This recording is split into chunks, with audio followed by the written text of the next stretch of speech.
మనుషులై పుట్టిన తర్వాత మనం చనిపోవడం ఖాయం ఎప్పుడో ఒకసారి. మనం చనిపోయిన తర్వాత ప్రజలు గుర్తుపెట్టుకునే విధంగా మనం బ్రతకాల్సిన అవసరం ఉంది. అదే నిజమైనటువంటి జీవితం.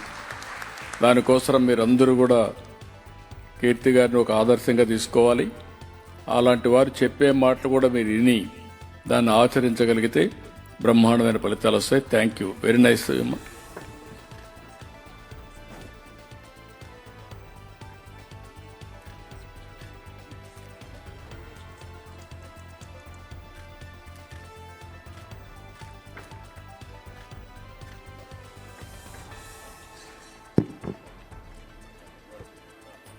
చేయలేని పరిస్థితిలో కొంచెం నాకు ఆరోగ్యం బాగోట్లేదండి.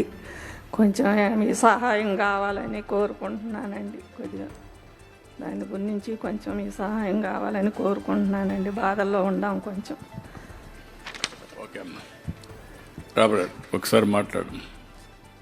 సార్, నా పేరు మేడసన్ కిషోర్ అండి. నాది మైలవరం అండి. ముందుగా మీకు నమస్కారం అండి.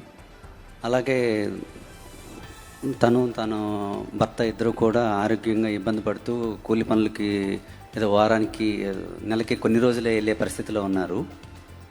అలాగే వాళ్ళు ఏదైనా గ్రాసరీ షాప్ పెట్టుకోవడానికి ఫైనాన్షియల్ సపోర్ట్ అడిగారు. అలాగే వాళ్ళకి ఒక కుమారుడు ఉన్నాడు. అతను సెక్యూరిటీ జాబ్ చేస్తున్నాడు. నెలకి 12,000 13,000 వరకు వస్తున్నాయి. అలాగే తనకి ఒక కూతురు ఉంది. హస్బెండ్ చనిపోయాడు. అయితే తను ఇంటర్మీడియట్ చదివి ఉందండి.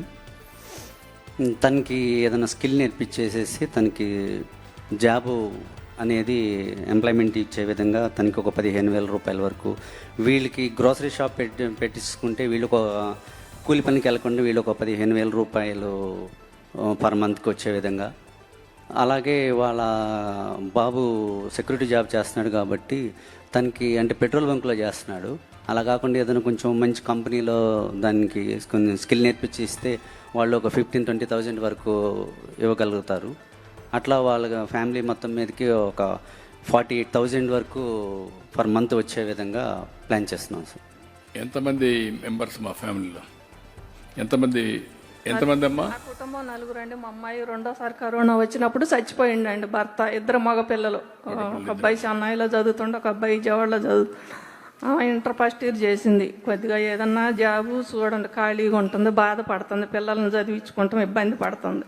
అదే మొత్తం 5 మంది ఇంట్లో.